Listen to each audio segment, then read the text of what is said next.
नमस्कार। नमस्कार। प्राइम समाचारमा स्वागत छ। म दृष्टिवाणी थेता र म रोहन श्रेष्ठ। सुरु गरौँ अहिलेसम्मका प्रमुख समाचारबाट। 7वटा प्रदेश सरकारद्वारा आर्थिक वर्ष 2077-78 को बजेट सार्वजनिक स्वास्थ्य, कृषि र रोजगार प्राथमिकतामा कोरोना रोकथामका लागि विशेष कार्यक्रम समावेश।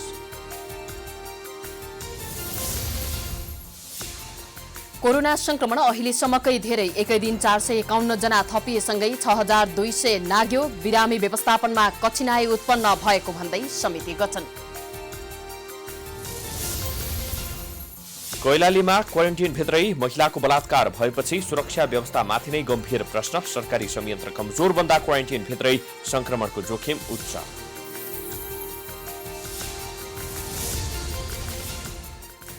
एमसीसीलाई लिएर नेकपाभित्र अग्नि परीक्षा सुरु। नेतृत्व विभाजित हुँदा अनुमोदनमा अन्योल झन बढ्यो। पारित गराउन प्रधानमन्त्रीमाथि कांग्रेसको दबाव। सांसद सरिता गिरीलाई जनता समाजवादीद्वारा सांसद र पार्टी दुवैबाट निकाल्ने तयारी। संविधान संशोधनको विपक्षमा उभिएर राष्ट्रियतामा आँच पुर्याएकोमा चौतर्फी आलोचना। नेपाल भारत सीमा विवादको समाधान वार्ताबाटै खोज्ने भारतीय रक्षा मन्त्री राजनाथ सिंहको भनाई। नेपालसँगको गहिरो सम्बन्ध कायम राख्नुपर्नेमा जोड। र अखिल नेपाल फुटबल संघको कार्य समितिको आपतकालीन बैठक भोलिका लागि आह्वान। आज बस्ने भनिएको बैठक वरिष्ठ उपाध्यक्षको अनुपस्थितिले स्थगित।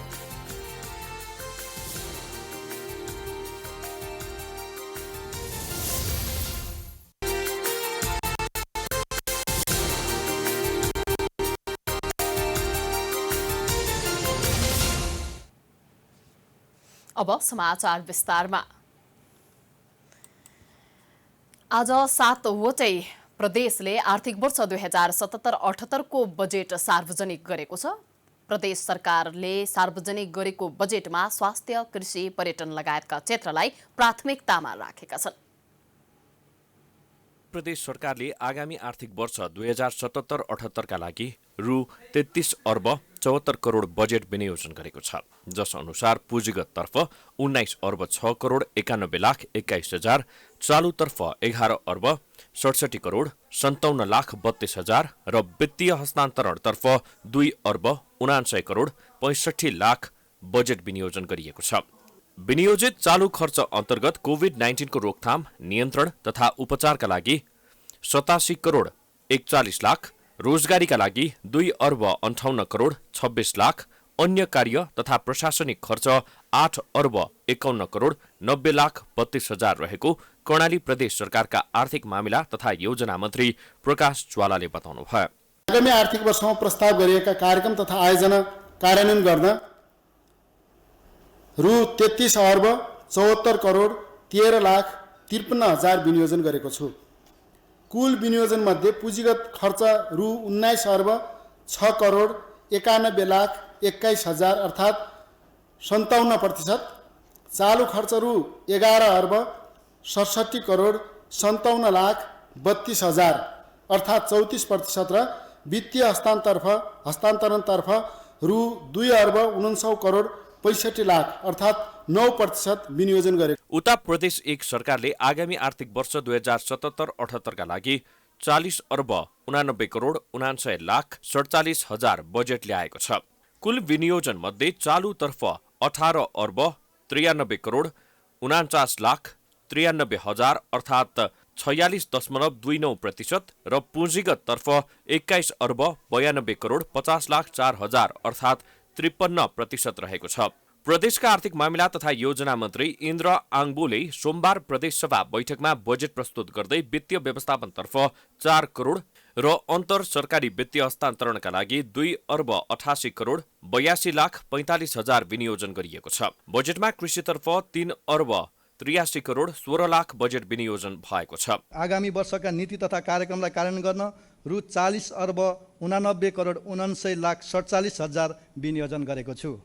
कुल विनियोजन मध्ये चालुतर्फ रु 18 अर्ब 93 करोड 49 लाख 93 हजार अर्थात् 46.29%, पुँजीगततर्फ रु 21 अर्ब 92 करोड 50 लाख 4 हजार अर्थात् 53.71% र वित्तीय व्यवस्थातर्फ रु 4 करोड रहेको छ।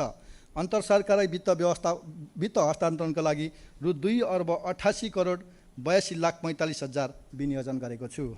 त्यसै गरी प्रदेश 5ले आगामी आर्थिक वर्षका लागि 36 अर्ब 35 करोडको बजेट ल्याएको छ। सोमबार सो प्रदेशले आर्थिक वर्ष 2077-78 का लागि कुल 36 अर्ब 35 करोड रुपैयाँको बजेट सार्वजनिक गरेको छ। कुल विनियोजित बजेट मध्ये चालुतर्फ 12 अर्ब 59 करोड 24,98,000, पुँजीगततर्फ 18 अर्ब 61 करोड 79,52,000 र वित्तीय हस्तान्तरणतर्फ 5 अर्ब 14 करोड 50,000 रुपैयाँ बजेट विनियोजन गरेको छ। बजेट मध्ये आन्तरिक राजस्वबाट 2 अर्ब 3 करोड 75 लाख, राजस्व बाँडफाँडबाट 11 अर्ब 34 करोड 2 लाख, रोयल्टी बाँडफाँडबाट 88 करोड 56 लाख, वित्तीय समानीकरणतर्फ 17 अर्ब 63 करोड 71 लाख उठाइने बताइएको छ। प्रदेशसभा बैठकमा प्रदेशका मुख्यमन्त्री समेत रहेका तथा आर्थिक मामिला तथा योजना मन्त्री शंकर पोखरेलले बजेट प्रस्तुत गर्दै स्वास्थ्य क्षेत्र, कृषि क्षेत्र र रोजगारी प्रवर्धनमा बजेटलाई केन्द्रित गरेको बताउनुभयो। प्रदेश सरकारको लागत सहभागिता सुनिश्चितता गर्ने गरी जम्मा रु 96 करोड 66 लाख विनियोजन गरेको छु। नेपाल सरकारबाट प्राप्त विशेष अनुदानतर्फका सिप विकासका माध्यमबाट रोजगारी सृजना कार्यक्रम, भीम अस्पताल भैरवाको भवन निर्माण र तुलसीपुर बहुपराधीय शिक्षालय निर्माण आयोजना तथा कार्यक्रमका लागि 21 करोड विनियोजन गरेको छु। गण्डकी प्रदेशले आगामी आर्थिक वर्षका लागि कुल 34 अर्ब 84 करोडको बजेट ल्याएको छ। सोमबार गण्डकी प्रदेशका आर्थिक मामिला तथा योजना मन्त्री किरण गुरुङले बजेट सार्वजनिक गर्नु भएको हो, जसमध्ये चालु खर्चतर्फ 14 अर्ब 34 करोड 26,84,000 छुट्याइएको छ। पुँजीगततर्फ 19 अर्ब 79 करोड 94 लाख 76,000 रहेको छ। बजेटमा कोरोना रोकथाम, नियन्त्रण र उपचार लगायत कार्यक्रम लक्षित गर्दै 2 अर्ब 91 करोड 76 लाख रुपैयाँ विनियोजन भएको छ। यसैगरी कोरोना भाइरसबाट प्रभावित उद्योग व्यवसायलाई जोगाउन, टिकाउन र सुचारू गर्न विशेष कार्यक्रम सञ्चालन गर्ने भन्दै व्यवसाय जीवन रक्षा कोष स्थापना गरी 1 अर्ब छुट्याएको मन्त्री गुरुङले बताउनुभयो। पशुपन्छीको लागि आवश्यक पर्ने दानाको आपूर्तिलाई सहज र सर्वसुलभ बनाउन निजी क्षेत्रको साझेदारीमा दाना र साइलेज उद्योग स्थापना गर्न रु 1 करोड 12 लाख विनियोजन गरेको छ।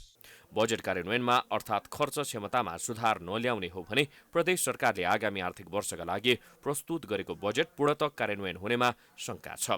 बजेट खर्च तथा भएका विकास निर्माणका काममा खर्चको गुणस्तरमा प्रदेशका सरकारमा जवाफदेहिताको भने अभाव देखिन्छ। पछिल्लो 24 घण्टामा नेपालमा अहिलेसम्मकै सबैभन्दा धेरै व्यक्तिमा कोरोना संक्रमण पुष्टि भएको छ।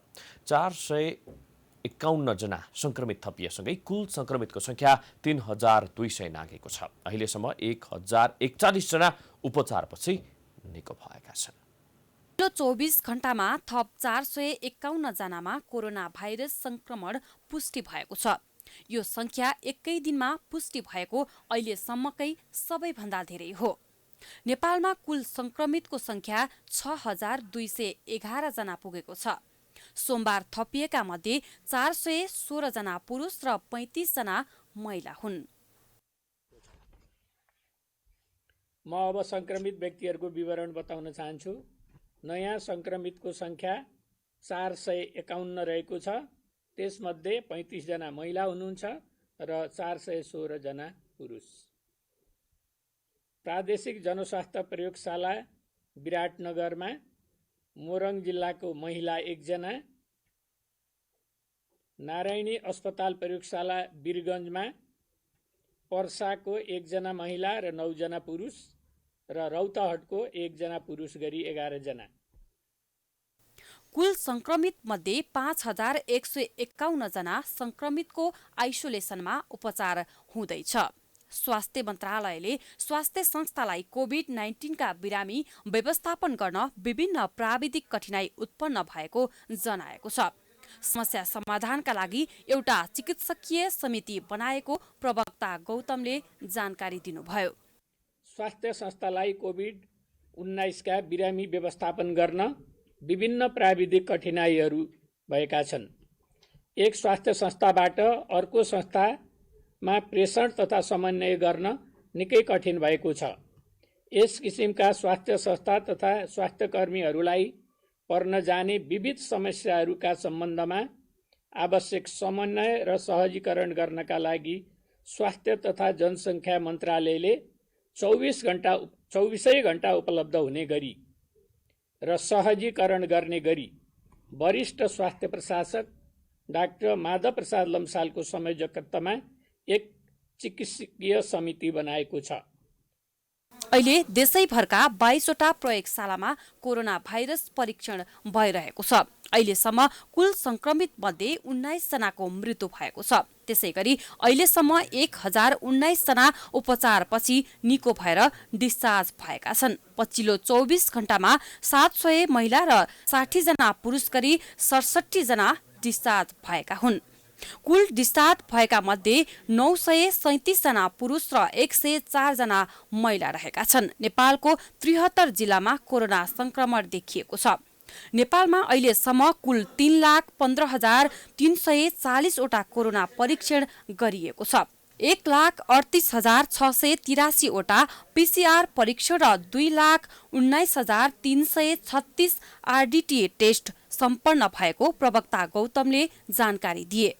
पछिल्लो 24 घण्टामा 5,306 वटा पीसीआर परीक्षण भएको छ भने आरडीटी विधिबाट 8,615 वटा परीक्षण भएको छ।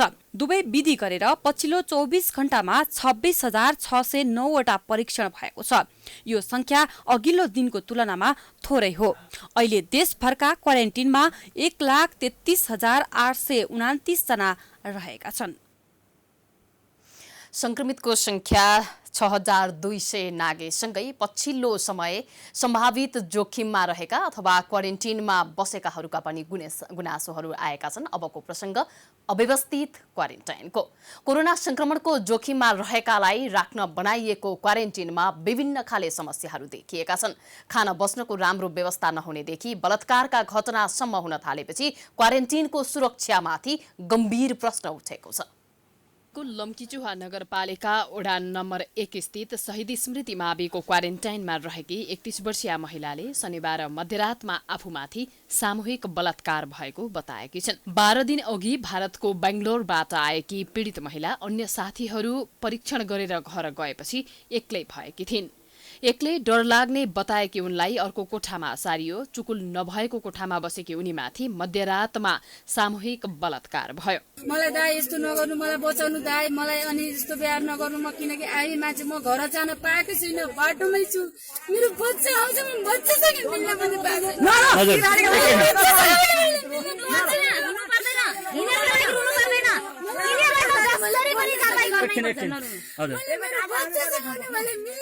एक वर्षदेखि म बाहिर थिएँ, 4 महिनादेखि बिरामी थिएँ। म सन्चो नभएर म यस्तो लकडाउनको बेला गाडी बुकिङ गरेर म यसरी यहाँ आएँ। आफ्नो एकजना स्वास्थ्य सेवकले जबरजस्ती करणी गर्दा अर्कोले आएर भिडियो खिचेको र सोही भिडियो भाइरल गर्ने धम्की दिएर पैसा समेत मागेको पीडित महिलाले दावी गरेकी छन्।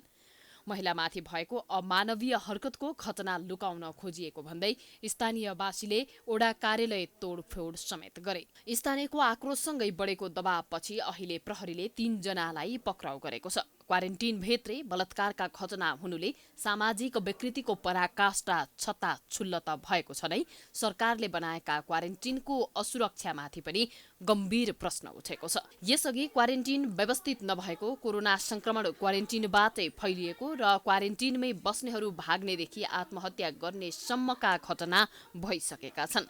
त्यसैले क्वारेन्टिनलाई सुरक्षित थलोका रूपमा स्थापित गर्न सरकारले गम्भीर भएर सोच्नुपर्ने बेला भएको छ। अमेरिकी सहयोग परियोजना एमसीसी संसदबाट पास गर्ने वा नगर्ने भन्ने थप अन्यल परेको छ। एमसीसी बारे छलफल गर्न भन्दै बोलाइएको नेकपा सचिवालय बैठक पटक स्थगित हुँदै आएपछि एमसीसी बारे थप अन्यल परेको हो। प्रमुख प्रतिपक्षी कांग्रेसले समेत साथ दिएको अवस्थामा नेकपाले चाहिँ किन निर्णय गर्न सकेको छैन त? इतबारको सचिवालय बैठकमा अमेरिकी सहयोग परियोजना एमसीसी बारे छलफल गर्ने पूर्व निर्धारित एजेन्डा थियो।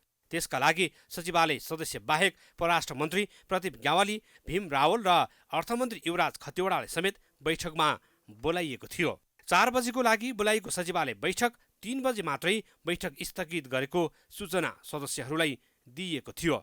बैठक के कारणले स्थगित गरेको भन्नेबारे भने कुनै जानकारी नदिएको भन्दै सचिवालय सदस्यहरू समेत रुष्ट भएका छन्। एमसीसी बारे नेकपामा एकमत छैन। एउटा समूह संशोधन सहित संसदबाट एमसीसी अनुमोदन गराउने पक्षमा छन् भने अर्को हुबहु अनुमोदन गरेर कार्यान्वयनमा जानुपर्ने अडानमा छन्। वरिष्ठ नेता झलनाथ खनाल नेतृत्वको एमसीसी कार्यदलले दिएको सुझावका आधारमा प्रक्रिया अगाडि बढाउनु पर्ने कतिपयको मत छ। ओली नेतृत्वको मन्त्रीमण्डलका सदस्यहरू जुनसुकै हालतमा पनि एमसीसी संसदबाट अनुमोदन गराएर कार्यान्वयनमा लैजाने अडानमा छन्। सरकारलेको क्याबिनेटले पास गरेर पारित गरेर लिएको संसदमा लिएको प्रस्ताव भएको कारणले त्यसको स्वामित्व मैले पनि ग्रहण गर्नु पर्दछ। त्यसकारण अब यो यसमा त एक क्याबिनेट सदस्यको नाताले त्यसको स्वामित्व मैले ग्रहण गर्नु पर्दछ म क्याबिनेटमा रहेको दिनसम्म। प्रधानमन्त्री केपी शर्मा ओलीले एमसीसी हुबहु कार्यान्वयनमा लैजाने बताउँदै आएका थिए, तर पछिल्लो समय पार्टीभित्रैबाट विरोध बढेपछि संसदको अधिकार भएको भन्दै नरम देखिन थालेका छन्। यता प्रमुख प्रतिपक्षी दल कांग्रेसले पनि ओलीले भने अनुसार नै संसदबाट अनुमोदन गर्न दबाब दिइरहेको छ। बाहिर चाहिँ प्रस्तुत गरिएको छ केही नेताहरूले, सत्ताधारी दलकै नेताहरूले उहाँहरूको पार्टीको सत्ता सङ्घर्षको एउटा गोठीको रूपमा यो एमसीसी अन्तर्गत आउने सहयोगलाई चाहिँ प्रयोग गरिएको छ। त्यो दुर्भाग्यपूर्ण कुरा हो। अब विभिन्न खाले भ्रम र अफवाह फैलाइएको छ यस विषयलाई लिएर। अब यो अमेरिकी सेना आउँछ भन्ने जस्तो हुँदै नभएको कुरा प्रचार गरिएको छ, जबकि त्यहाँ सैन्य प्रयोजनको लागि यो खर्च गर्न पाइँदैन भन्ने स्पष्ट प्रयोजन छ। अर्थात् प्रतिपक्ष समेतले साथ दिएको एजेन्डामा सत्ता पक्षभित्रै विवाद हुँदा एमसीसी अलपत्र परेको छ। नेकपाको 9 सदस्यीय सचिवालयमा प्रधानमन्त्री ओली अल्पमतमा छन्। नेताहरूले पटक पटक बैठकको माग गर्दा समेत अनेक बहाना, कहिले बैठक बस्दा बस्दै छोड्ने त कहिले टार्ने र कहिले अलमल्याउने प्रयास गरिरहेको आरोप लाग्दै आएको छ। संसदको यही अधिवेशनबाट एमसीसी पास गराउनुपर्ने सरकारलाई दबाव छ। यही संसदको अधिवेशनबाट एमसीसी पास नभए स्वतः खारेज हुन सक्ने सम्भावना पनि उत्तिकै बढेको छ। टाइम समाचारको लागि निरज तामाङ, राजनीतिक ब्युरो, काठमाडौँ। रुकुम पश्चिमको सोती गाउँमा 6 जनाको ज्यान जाने गरी भएको सामूहिक हत्यामा 31 जनाको प्रत्यक्ष संलग्नता देखिएसँगै कारबाही प्रक्रिया अघि बढेको छ। तर घटनाका घाइतेहरू भने अहिलेसम्म उपचार नपाएर छटपटाइरहेका छन्। रुकुम पश्चिमको सरकारी वकिल कार्यालयले 3वटा छुट्टा छुट्टै आरोपमा अभियोग पत्र दर्ता गरेको छ। घटनामा 34 जना संलग्न रहेको अनुसन्धानबाट खुले पनि 5 जना अझै फरार छन्। नवराज विश्वकर्माकी प्रेमिका भनिएकी किशोरी सहित उनकी आमा र नाताले ठूलो बुबा पर्ने इन्द्र बहादुर मल्ललाई घटनाको षड्यन्त्रमा सामेल भएको अभियोग लगाइएको छ। त्यसैगरी वडाध्यक्ष डम्बर बहादुर मल्लको पनि संलग्नता देखिएको छ। उनीहरूमाथि कारबाही प्रक्रिया त अगाडि बढ्यो, तर घटनामा परिघाइते भएकाहरूको पीडा भने कसैले बुझेको छैन। घाइते भएका 12 जना उपचार नपाई अझैसम्म छटपटाइरहेका छन्। आक्रमण गर्दा गर्दै भागेर ज्यान बचाएका इन्द्रजङ शाह शरीरभरिको चोट देखाउँदै कसैले वास्ता नगरेको गुनासो गर्छन्। पहिला जस्तो छ त्यस्तै है। उपचारका लागि कुनै पनि पहल भएन। अहिलेसम्म उपचार भएको छैन। तपाईँको चोट कहाँ कहाँ छ हेर्नु न। अहिले चाहिँ देखेको अरू ठाउँको चाहिँ मुखमा लागेको थियो, नाकमा फुटाएको थियो, अरू चाहिँ भित्री छ त्यो अब हामीलाई थाहा छैन। अब उनीहरूले के गरिरहेछन्, गरिरहेको त भन्दैछन्। उपचार अहिलेसम्म भएको छैन है। अर्का घाइते सुदीप खड्काको अवस्था पनि उस्तै छ। 3 सातासम्म उनको पनि उपचार गर्ने कुनै व्यवस्था भएको छैन। भाग्ने क्रममा हँसियाले हानेर घाइते बनाएको घाउ बल्झन थालेको सुदीप बताउँछन्। अब आउँदाखेरि यस्तो भयो कि एउटा भ्यान हुन्छ पुलिसको, त्यसमा पनि पछाडिको ढङ्ग्रो कति हुन्छ, त्यसमा पनि हामी 10 जना हामी घाइतेहरू त्यस्तो किल्ला कोचा गरेर म सर ठाउँ नपुगेर भाइ र रुकुम खलङ्गाबाट खलङ्गासम्म आएको छु कि यस्तरी झुन्नेर भाइ र अब त्यहाँ कालीगाउँसम्म आयो। कालीगाउँबाट यताउतिको खलङ्गाको पुलिसले बल्ल ल्याएर पनि त्यस्तै काखमा बचालेर त्यस्तो गरिरहेछ हामीलाई।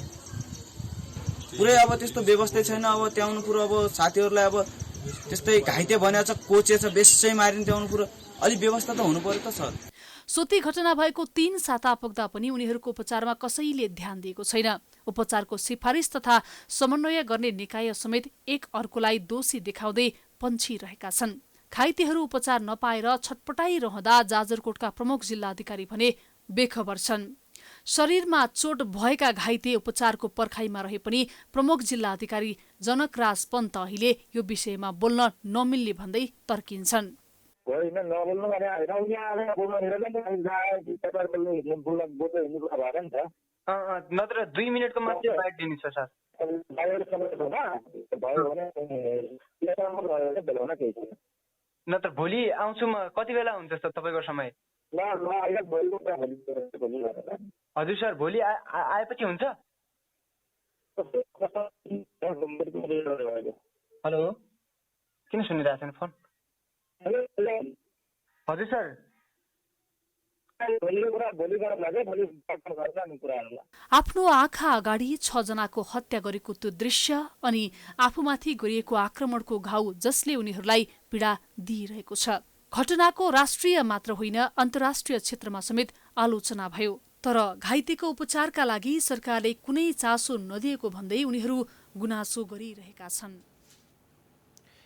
यसैबीच रुकुम सौती घटनामा मारिएका नवराज बेग सहितका 6 जना युवाहरूको पोस्टमार्टम रिपोर्ट सार्वजनिक भएपछि स्थानीयले जाजरकोटको खलङ्गामा विरोध प्रदर्शन गरेका छन्। डाक्टरले आरोपितसँगको मिलेमतोमा रिपोर्ट ल्याएको भन्दै खलङ्गामा प्रदर्शन गरेका हुन्। पोस्टमार्टम रिपोर्टमा युवाहरूले नदीमा हाम फालेर मृत्यु भएको सार्वजनिक भएको छ। पीडित पक्षले पोस्टमार्टम रिपोर्ट मान्य नहुने भन्दै विरोध गरेका हुन्। पीडित परिवारका आफन्त आक्रोशित हुँदै जिल्ला प्रहरी कार्यालय घेराउ गर्न पुगेका थिए। प्रहरीको चरको विरोध गर्दै घटना तोडमोड गर्ने प्रयास भएको भन्दै पीडितले आन्दोलन सुरु गरेका हुन्। स्थानीय उग्र हुँदै गरेपछि प्रहरीसँग झडप भएको थियो। स्थिति तनावग्रस्त भएपछि प्रहरीले 4 राउन्ड हवाई फायर गरिएको थियो। झडपमा प्रहरीको लाठी लागि केही स्थानीय घाइते भएका छन्। प्रहरीको लाठी प्रहारबाट नवराज बेककी आमा उर्मिला बेक घाइते भएकी छिन्।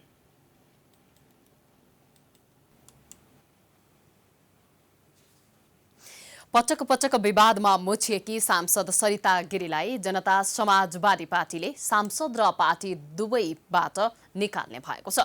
राष्ट्रियतामा आँच आउने त्यसैगरी नेपाली भूमि विदेशीको हो भन्ने पार्टीको व्हिप नमान्ने व्यक्तिलाई तत्काल कारबाही गरिनुपर्ने माग जोरदार रूपमा उठेसँगै उनलाई समाजवादीले कारबाही गर्ने तयारी गरेको हो। खारेज गर्न गरेको प्रस्ताव अस्वीकृत भएपछि घुर्की लगाएर संसदबाट निस्केकी सांसद सरिता गिरी अब फेरि संसदमा फर्किने सम्भावना न्यून बनेको छ। उनको पार्टी जनता समाजवादीले उनलाई सांसद र पार्टीको साधारण सदस्य समेत नरहने गरी निकाल्ने भएको छ। भतिजाको बिहेमा सहभागी हुन गएका पार्टी अध्यक्ष उपेन्द्र यादव काठमाडौँ फर्किएपछि यस विषयमा निर्णय हुने समाजवादी पार्टीका नेता मोहम्मद इस्तियाक राईले जानकारी दिए। राष्ट्रियतामा आँच आउने नेपाली भूमि विदेशीको हो भन्ने र पार्टीको व्हिप नमान्ने गरेकाले गिरीलाई कारबाही गर्न लागिएको राईले बताए। छामबन्दा हुने अपराध गर्नु भएको हो। यो अब अधिकतम कहाँसम्म गर्न सकिन्छ, अब त्यो रुलमा आए अनुसार पनि हुन सक्छ। अब त्यो के छ भने त्यो बैठकले मैले एक्लै अहिले चाहिँ भन्न सकिन्न। पार्टीको चाहिँ राय के हो भने बर्खास्त चाहिँ अब धेरैजनाको राय छ अहिलेसम्म बर्खास्त गर्नुपर्छ, तर हुने चाहिँ बर्खास्त हुने नै उहाँले चाहिँ अपराध गर्नुभएको हो।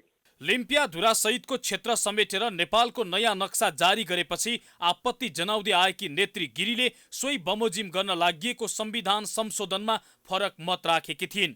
उनले संशोधन विधेयक खारेजीको संशोधन प्रस्ताव दर्ता गराएकी थिइन्। सभामुखले गिरीको प्रस्ताव खारेज गरिदिएका थिए। त्यसपछि उनी बैठक नै छाडेर हिँडिन्। संशोधन प्रस्ताव खारेज गर्न प्रस्ताव पेश गर्ने व्यक्तिलाई पार्टीले संरक्षण गर्न नसक्ने समाजवादीका सहअध्यक्ष राजेन्द्र श्रेष्ठले बताए। उनका अनुसार गिरीका क्रियाकलाप पार्टी विधि र विधान विपरीत छ, त्यसैले कारबाही हुन्छ। अब पार्टीले चिठी दियो, उहाँले फिर्ता लिनु भएन, एउटा उल्लङ्घन भयो, जसमा तपाईँ फेरि बैठक बसेर तुरुन्तको त्यसलाई चाहिँ गरेर भन्नुभयो, हाउसमा नबोल्नु होला तपाईँले भन्नुभयो, त्यहाँ पनि जबरजस्ती गर्नु सक्नुभयो र भोट अलिक भोट हाल्न भन्नुभएको थियो, त्यो पनि नगर्नुभयो भनेपछि अब भोट पनि हाल्न हालिकन जानुभयो भनेपछि त्यहाँ पनि उल्लङ्घन भयो। त्यो सबै कुराहरू त प्रष्ट भइगयो। हो त्यसैले अब कारबाहीमा त पर्छ नै, तर अब त्यसको लागि त्यो कारबाहीको प्रक्रियामा छ। अब त्यसको लागि चाहिँ आवश्यक सबै कुराहरू सङ्कलन हुन्छ र पार्टीमा त्यसको औपचारिक रूपमा पार्टीमा बैठक भएपछि त्यो निर्णय हुन्छ। पटक पटक विवादमा पर्दै आएकी नेत्री गिरीले लिम्पियाधुरा नेपालको नभएको अभिव्यक्ति दिँदै आएकी थिइन्। उनले प्राइम टाइम्स टेलिभिजनको जनता जान्न चाहन्छन् कार्यक्रममा ऋषि धमलासँग कुरा गर्दै लिम्पियाधुरा नेपालको नभएको भारतले मात्रै होइन आफू पनि मान्न तयार नभएको बताएकी थिइन्। लिम्पियाधुरा नेपालको भाग हो यो त म पनि स्वीकार गर्दिनँ। तपाईँले भनेर हुन्छ लिम्पियाधुरा नेपालको भाग हो यो त म पनि स्वीकार गर्दिनँ। तपाईँले भनेर हुन्छ। माइती घर भारतको बिहार भएकी नेत्री गिरी प्राय सधैँ विवादमा आउने गर्छिन्। भारतप्रति नतमस्तक हुने उनी कहिले नेपालको नामै फेरौँ भन्ने, कहिले हिन्दीलाई राष्ट्रिय भाषा बनाऊ भन्ने, कहिले लिम्पियाधुरा भारतको हो भन्ने जस्ता विवादास्पद अभिव्यक्ति दिने गरेकी छिन्। उनीमाथि कडा कारबाही गर्न समाजवादीका नेताले मात्रै होइन आम नागरिकले पनि माग गरेका छन्। समाचारको सिलसिला जारी छ, हामी विश्राम पछि आउँछौँ।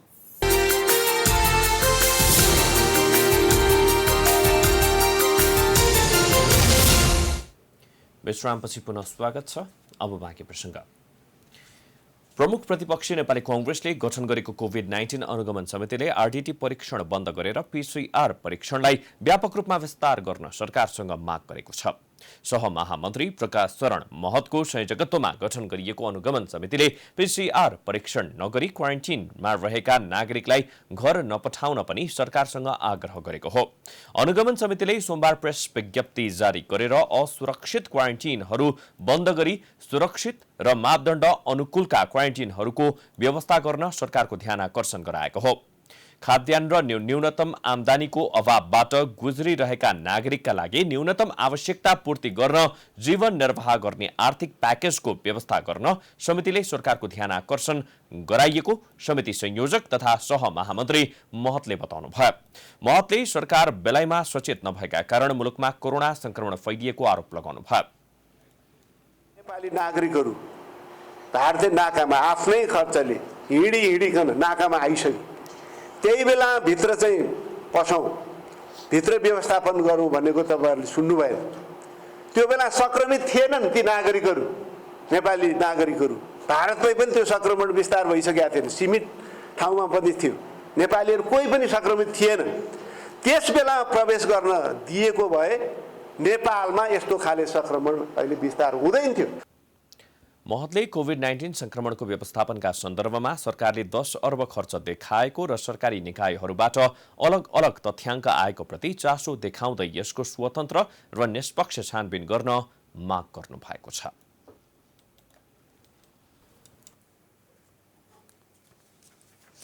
नेपालको आधिकारिक क्षेत्रफल कति भयो भन्ने जिज्ञासा आम नेपालीमा छ। सरकारले लिम्पियाधुरा सहितको नेपालको नयाँ नक्सा जारी गरे पनि नेपालको कुल क्षेत्रफल सार्वजनिक गरेको छैन। अर्कोतिर सरकारले नयाँ नक्साको प्रमाण जुटाउन भन्दै विज्ञ समूह गठन गर्नुलाई विज्ञहरूले आलोचना गरेका छन्। लिम्पियाधुरा, कुटी, नाबी, कालापानी, टिङ्कर, गुन्जी, सार्पा भन्ज्याङ, लिपुलेक भन्ज्याङ, टिङ्कर भन्ज्याङ र नुमुसे भन्ज्याङलाई समेटिएर नयाँ नक्सा सार्वजनिक गरे तापनि कति क्षेत्रफल वृद्धि भयो भन्ने उल्लेख छैन, जसका कारण नेपालको आधिकारिक क्षेत्रफल कति भयो भन्ने जिज्ञासा आम नेपालीमा छ। तर सरकारको तर्फबाट आधिकारिक क्षेत्रफल सार्वजनिक नगरिए तापनि नेपालको कुल क्षेत्रफलबारे विभिन्न प्रचार भइरहेको छ। लिपुलेक, लिम्पियाधुरा र कालापानी नेपालको नक्सामा समेटिनु अघि 1,47,181 वर्ग किलोमिटर रहेको थियो। सीमाविद बुद्धिनारायण श्रेष्ठका अनुसार लिम्पियाधुराको क्षेत्रफल 310 किलोमिटर रहेको छ। सो भाग जोड्दा नेपालको नयाँ क्षेत्रफल 1,47,491 वर्ग किलोमिटर हुने बताउनुभयो। हेर्नुहोस्, नेपालको क्षेत्रफल 1,47,181 वर्ग किलोमिटर हो। यो क्षेत्रफल चाहिँ लिपुलेक र कालापानी समेतको क्षेत्रफल हो। तर अब अहिले चुच्चे नक्सा जुन प्रकाशित भयो त्यो चुच्चे नक्सामा चाहिँ 310 वर्ग किलोमिटर भूभाग चाहिँ थपिनुपर्छ। मेरो सङ्गणना अनुसार जम्मा मिचिएको भाग हाम्रो अतिक्रमण भएको भाग चाहिँ 372 वर्ग किलोमिटर हो। 372 मध्येमा 62 वर्ग किलोमिटरको भूभाग चाहिँ अब नेपालले पहिले नै नक्सा बनाइसकेका छ। कतिपयले नयाँ नक्सा अनुसार नेपालको कुल क्षेत्रफल 1,47,516 वर्ग किलोमिटर कायम हुने बताएका छन्। सरकारले नयाँ नक्सा सार्वजनिक मात्रै होइन, प्रतिनिधि सभाबाट संविधान संशोधन प्रक्रिया पूरा गरिसकेको छ। तर पनि क्षेत्रफल बारे भने सरकारको आधिकारिक धारणा आइसकेको छैन। यसो त एकातिर नयाँ नक्सालाई संविधानमा स्थापित गराउन सफल सरकारले, अर्कोतिर भने नयाँ नक्सा सम्बन्धमा प्रमाण जुटाउन भन्दै विज्ञ समिति गठन गरेको छ। भारतसँगको सीमा विवाद सुल्झाउनका लागि प्रमाण संकलन गर्न 9 सदस्यीय विज्ञ समूह गठन भएको हो। संविधानमा नक्सा स्थापित गराउने प्रक्रिया टुङ्गिनै लाग्दा प्रमाणका लागि समूह गठन गर्नुलाई सीमाविद श्रेष्ठले सरकारले उल्टो बाटो लिएको बताउनु भएको छ। हामीले त नक्सा, प्रमाण, तिरेको रसिद, त्यसपछि लाल पूर्जा, त्यहाँ जनगणना गराएको, त्यहाँ चाहिँ 2015 सालमा भोटर लिस्टमा नेपालको नेपालीहरूको त्यहाँ नाम भएको सबै र अनि हाम्रो भूमि व्यवस्थापन मन्त्रालयका मन्त्री पद्मा आर्याले भनेअनुसार 126वटा नक्साको आधारमा हामीले यो नयाँ चुच्चे नक्सा बनाएका हौँ भनेको छ। भनेपछि त प्रमाण त बटुलिसकियो नि, अब प्रमाण बटुल्ने त कुरा छैन। जेठ 31 गते संविधानको अनुसूची 3 संशोधन गर्न ल्याइएको संविधान संशोधन विधेयक प्रतिनिधि सभाबाट 2/3 भन्दा बढी मतले पारित भएको थियो। राष्ट्रिय सभाबाट पनि पारित भइसकेको छ। अब राष्ट्रपतिले प्रमाणीकरण गरेपछि संविधानको अनुसूची 3 मा रहेको निशाना छापमा नयाँ नक्सा राखिनेछ। करिब 3 महिनादेखि बन्द रहेका देशभरका सरकारी कार्यालय आजबाट सञ्चालन भएका छन्। आज असार 1 गतेबाट सबै सरकारी कार्यालय 2 शिफ्टमा सञ्चालन भएका हुन्। कार्यालयमा कर्मचारीहरूको उल्लेख्य उपस्थिति छ। काठमाडौँमा उपत्यका बाहिर गएका कर्मचारी पनि फर्किन थालेका छन् भने उपत्यका बाहिरका कार्यालयमा पनि काम सुरु भएको छ। धेरै दिनपछि कार्यालय खुल्दा कर्मचारी पनि खुसी छन्। उनीहरूले संक्रमण नहोस् भनेर सावधानीका सबै उपाय अवलम्बन गरेका छन्।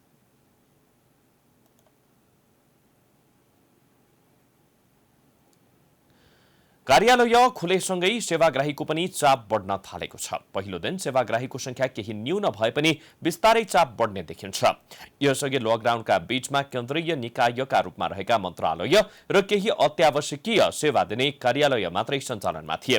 गत जेठ 28 गते बसेको मन्त्री परिषद बैठकले असार 1 गतेबाट देशभरका सरकारी कार्यालयको सेवा प्रवाह गर्ने निर्णय गरेको थियो। कार्यालयमा पहिलो शिफ्ट बिहान 8 बजेदेखि 1 र दोस्रो शिफ्ट दिउँसो 1 बजेबाट 6 बजेसम्म निर्धारण गरिएको छ। कार्यालय प्रभावकारी रूपमा सञ्चालन भए नभएको बारे प्रधानमन्त्री कार्यालयले अनुगमन गर्नेछ।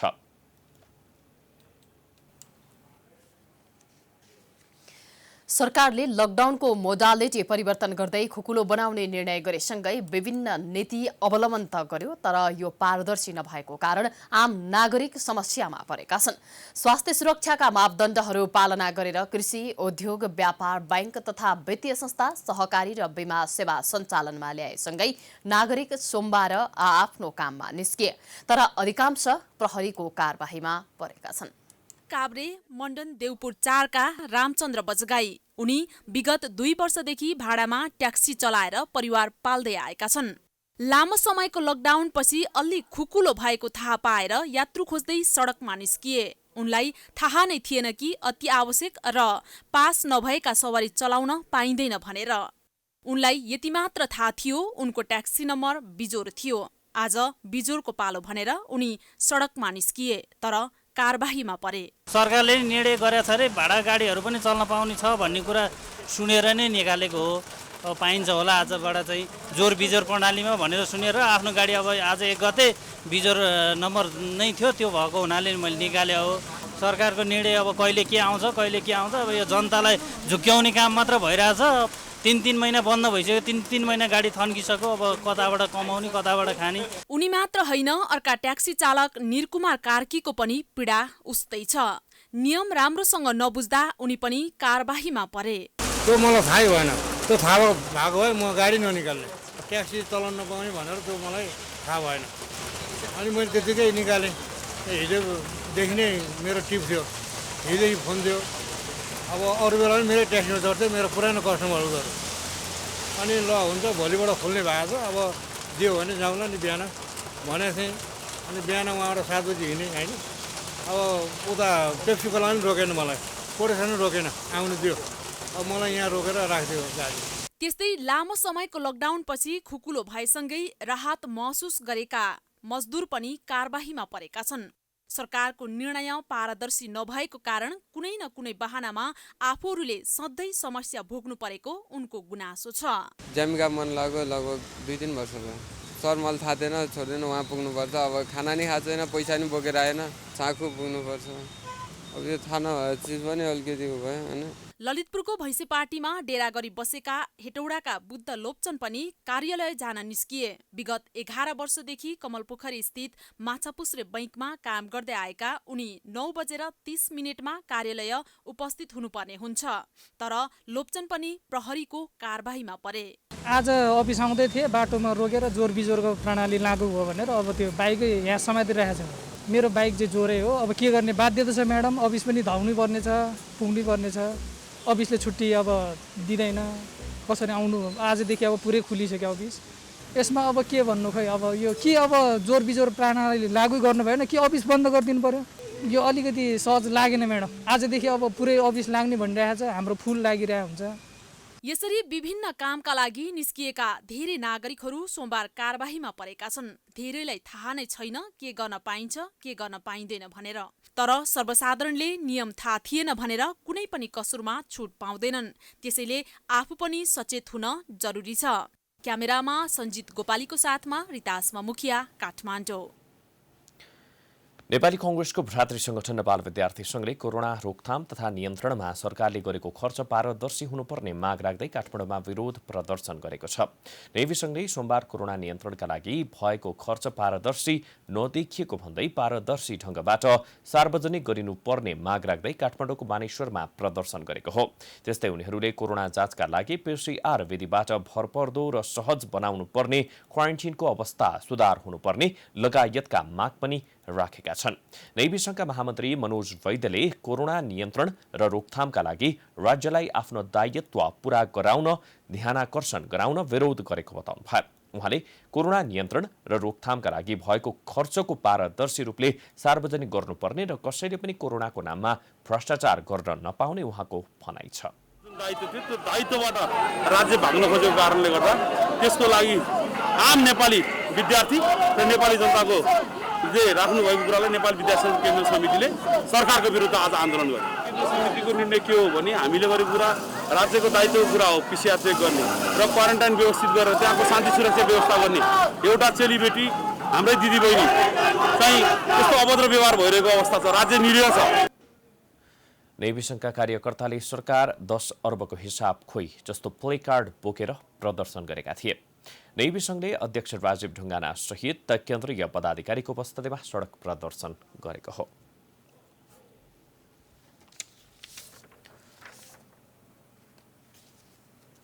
समाचारको सिलसिला जारी छ। हामी विश्राम पछि आउँछौं। विश्राम अघि मुख्य समाचार पुनः एकपटक।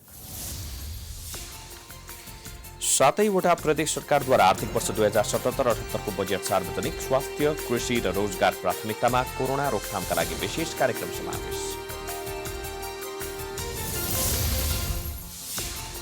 कोरोना संक्रमण अहिलेसम्मकै धेरै, एकै दिन 451 जना थपिएसँगै 6200 नाग्यो। बिरामी व्यवस्थापनमा कठिनाई उत्पन्न भएको भन्दै समिति गठन।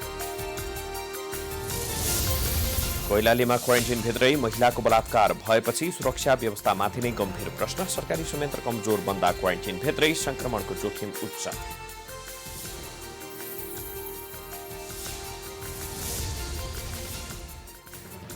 एमसीसीलाई लिएर नेकपाभित्र अग्निपरीक्षा सुरु। नेतृत्व विभाजित हुँदा अनुमोदनमा अन्यल झन बढ्यो। पारित गराउन प्रधानमन्त्रीमाथि कांग्रेसको दबाव। सांसद सरिता गिरीलाई जनता समाजवादी पार्टीद्वारा सांसद र पार्टी दुवैबाट निकाल्ने तयारी। संविधान संशोधनको विपक्षमा उभिएर राष्ट्रियतामा आँच पुर्याएकोमा चौतर्फी आलोचना। नेपाल भारत सीमा विवादको समाधान वार्ताबाटै खोज्ने भारतीय रक्षा मन्त्री राजनाथ सिंहको भनाई। नेपालसँगको गहिरो सम्बन्ध कायम राख्नुपर्नेमा जोड। र अखिल नेपाल फुटबल संघको कार्य समितिको आपतकालीन बैठक भोलिका लागि आह्वान। आज बस्ने भनिएको बैठक वरिष्ठ उपाध्यक्षको अनुपस्थितिले स्थगित।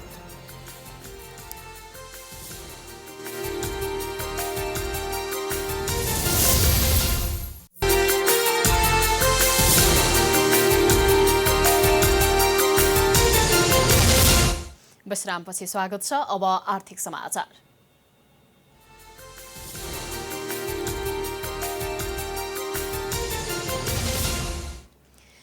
कोभिड-19 संक्रमणका कारण देशको आर्थिक गतिविधि पूर्ण रूपमा सुस्ताएपछि त्यसको प्रत्यक्ष प्रभाव सरकारले संकलन गर्ने राजस्व र आमदानीमा समेत देखिएको छ। लकडाउनका कारण कर राजस्व संकलन प्रभावित बनेपछि सरकारी ढुकुटी खुम्चिएको मात्र होइन, सरकारी खर्चका लागि समेत समस्या सृजना भएको छ। सरकारी आमदानी र खर्चको विवरण राख्ने महालेखा नियन्त्रक कार्यालयका अनुसार जेठ 31 गतेसम्म 6 खर्ब 45 अर्ब 70 करोड रुपैयाँ राजस्व संकलन भएको छ। चालू आर्थिक वर्ष 2076-77 सकिन 1 महिना मात्रै बाँकी रहँदासम्म भएको उक्त राजस्व संकलन लक्ष्यको केवल 58.07% मात्रै हुन आएको छ। संकलित राजस्व मध्ये 5 खर्ब 86 अर्ब रुपैयाँ कर राजस्व रहेको छ। चैत्र यता कर संकलन गर्न नपाएको सरकारले पछिल्लो पटक जेठ 25 गते फागुनदेखिको कर विवरण र राजस्व दाखिला गर्न करदातालाई आग्रह गरेको थियो। तर सर्वोच्च अदालतले तत्काल कर नउठाउन निर्देशन दिएपछि सरकार मुद्दा मामिलामा गएको छ। सरकारले उपलब्ध गराएको उक्त समयमा मुद्दा परेपछि सर्वोच्च अदालतले बन्दाबन्दी खुलेको 1 महिनापछि मात्रै कर उठाउने अन्तरिम आदेश जारी गरेपछि सरकारका तर्फबाट अर्थ मन्त्रालय आदेश खारेजीको माग गर्दै अदालत गएको हो। अहिलेसम्म संकलित राजस्व मध्ये गैर कर राजस्व करिब 60 अर्ब रुपैयाँ पुगेको छ।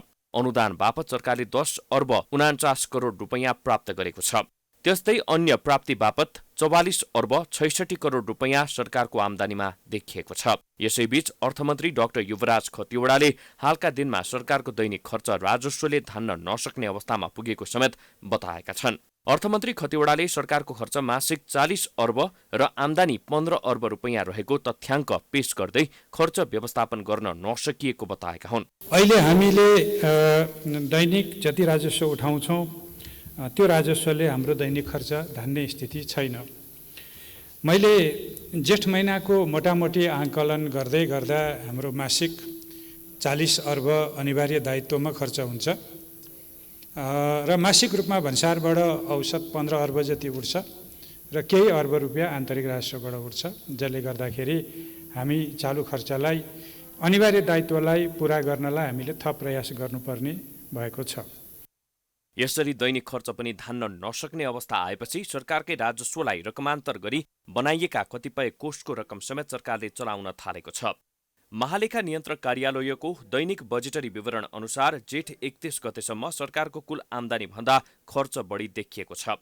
राजस्व सहित अनुदान र अन्य प्राप्ति समेत जोड्दा जेठसम्म करिब 7 खर्ब रुपैयाँ सरकारी खातामा जम्मा भएको छ भने खर्च 8 खर्ब 76 अर्ब रुपैयाँ नागिसकेको उल्लेख छ। अर्थात् आमदानी भन्दा सरकारको खर्च 1 खर्ब 76 अर्ब रुपैयाँ बढी भइसकेको छ।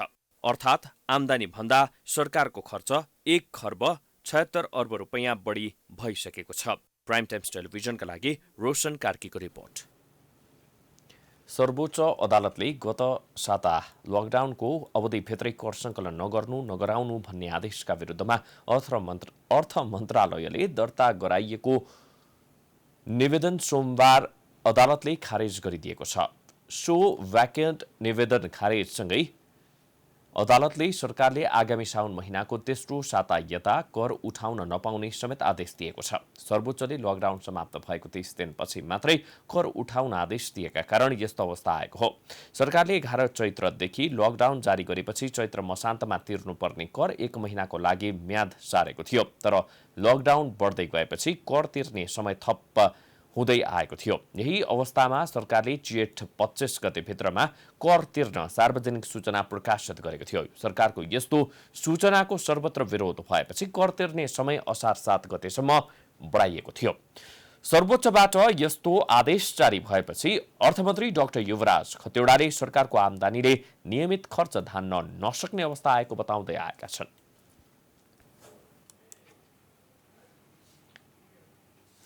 सांसदहरूले विभिन्न प्रदेशमा न्यायोचित र सन्तुलित बजेट विनियोजन गर्नुपर्नेमा जोड दिएका छन्। राष्ट्रिय सभाको सोमबारको बैठकमा विनियोजन विधेयक 2077 का विभिन्न शीर्षकमध्ये 11 मन्त्रालयको विनियोजन शीर्षकमाथिको छलफलमा भाग लिँदै पछाडि परेको कर्णाली र सुदूरपश्चिम प्रदेशलाई समेट्दै न्यायोचित र सन्तुलित बजेट विनियोजन गर्नुपर्नेमा जोड दिएका छन्। बैठकमा कांग्रेसका सांसद जितेन्द्र नारायण देवले कांग्रेसले सार्वजनिक खर्च पुनरावलोकन आयोगको सिफारिसलाई कार्यान्वयन नगरी आगामी आर्थिक वर्षको बजेट ल्याएको भन्दै सरकारको आलोचना गर्नुभयो। विनियोजन विधेयक 2077 अन्तर्गत अर्थ, भौतिक पूर्वाधार तथा यातायात र शहरी विकास मन्त्रालय शीर्षकको खर्च र रकमलाई घटाइयोस् भन्ने प्रस्ताव पेश गर्दै नेपाल कम्युनिस्ट पार्टी नेकपाको सरकारद्वारा गठित आयोगले गरेका सिफारिस कार्यान्वयन नहुनु आश्चर्यजनक भएको बताउनुभयो। प्रशासनिक खर्च घटाउन 6वटा मन्त्रालय, 35वटा विभाग र करिब 45,000 कर्मचारी कटौती गर्न सुझाव कम्युनिस्ट अर्थशास्त्री र म उहाँलाई सम्मान गर्छु। उहाँ he is a good economist नेपालमा, डाक्टर डेली खनाल, र उहाँको सरकारले नै गठन गरेको यो चाहिँ समिति हो, कार्यदल हो, र सरकारले गठन गरेको कार्यदलको यो रिपोर्ट हो। यो कन्टेक्स्टमा यसको केही कुराहरू बजेटमा परेको छ, तर समग्रमा यसको मर्मलाई बजेटले समात्न सकेका छैन। सोही दलका सांसद प्रकाश पन्तले विनियोजन विधेयक 2077 अन्तर्गत कानून, न्याय तथा संसदीय मामिला, सञ्चार तथा सूचना प्रविधि मन्त्रालय शीर्षकको खर्च रकमलाई घटाई 1 रुपैयाँ गरियोस् भन्ने खर्च कटौतीको प्रस्ताव राख्दै कानून मन्त्रालयलाई थप सबलीकरण गरिनुपर्नेमा जोड दिनुभयो। सांसदहरूले चाहिँ एउटा विधेयक कानूनको चाहिँ सारवान कुरा र राजनीतिक कुरा मात्रै हेर्न पर्ने ठाउँमा हामीले एउटा विधेयकमा चाहिँ एउटा ह्रस्व दीर्घ हेर्नेदेखि लिएर। अब अन्तर्राष्ट्रिय समाचार।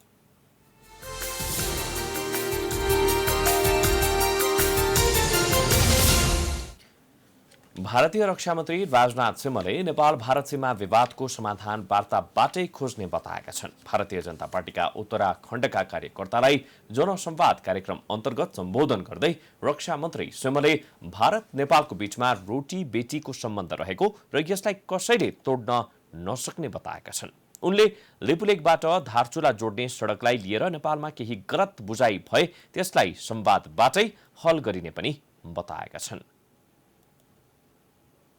रिश्ता है, दुनिया की कोई ताकत इस रिश्ते को तोड़ नहीं सकती है। यदि लिपुलेख से लेकर धारचूला तक यह रोड बनने के कारण यदि कोई गलतफहमी नेपाल के लोगों में यदि पैदा हुई है तो मैं समझता हूं कि उसका समाधान हम लोग मिल बैठ कर निकालेंगे। हम बातचीत के द्वारा उसका समाधान निकाल लेंगे। भारतको नेपालसँग सामाजिक, भौगोलिक, ऐतिहासिक र सांस्कृतिक मात्रै नभई आध्यात्मिक सम्बन्ध पनि रहेको बताएका छन्। गोर्खा रेजिमेन्ट सेनाले समय समयमा आफ्नो शौर्यको परिचय दिने गरेको भन्दै उनले नेपालसँगको सम्बन्ध टुट्न नसक्ने बताएका छन्। नेपालसँग गहिरो सम्बन्ध रहेको सिंहको भनाइ छ।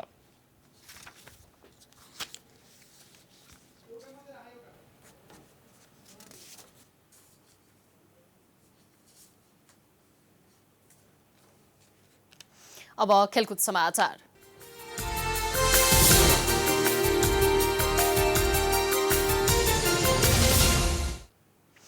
अखिल नेपाल फुटबल संघ एन्फाले कार्य समितिको आपतकालीन बैठक भोलिका लागि आह्वान गरेको छ। सोमबारको आपतकालीन समितिको बैठक रद्द भएसँगै एन्फाले कार्य समितिको आपतकालीन बैठक भोलि दिउँसो बोलाएको हो। बैठक दिउँसो 2 बजेका लागि बोलाइएको छ। वरिष्ठ उपाध्यक्ष पंकज विक्रम नेमुवाङ अनुपस्थित रहेपछि सोमबारको आपतकालीन समितिको बैठक स्थगित गरिएको हो।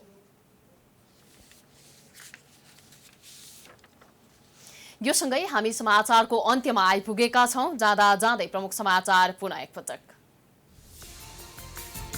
7वटा प्रदेश सरकारद्वारा आर्थिक वर्ष 2077-78 को बजेट सार्वजनिक स्वास्थ्य, कृषि र रोजगार प्राथमिकतामा कोरोना रोकथामका लागि विशेष कार्यक्रम समावेश।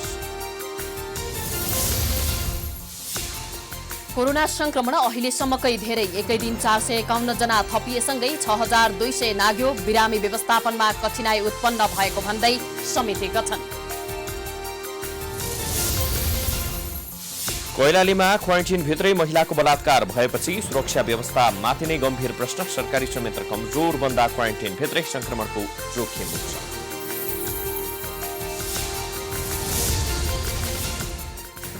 एमसीसीलाई लिएर नेकपाभित्र अग्निपरीक्षा सुरु। नेतृत्व विभाजित हुँदा अनुमोदनमा अन्यल झन बढ्यो। पारित गराउन प्रधानमन्त्रीमाथि कांग्रेसको दबाव।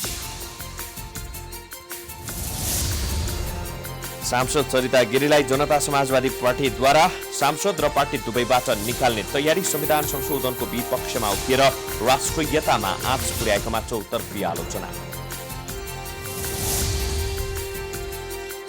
नेपाल भारत सीमा विवादको समाधान वार्ताबाटै खोज्ने भारतीय रक्षा मन्त्री राजनाथ सिंहको भनाई। नेपालसँगको गहिरो सम्बन्ध कायम राख्नुपर्नेमा जोड। र अखिल नेपाल फुटबल संघको कार्य समितिको आपतकालीन बैठक भोलिका लागि आह्वान। आज बस्ने भनिएको बैठक वरिष्ठ उपाध्यक्षको अनुपस्थितिले स्थगित।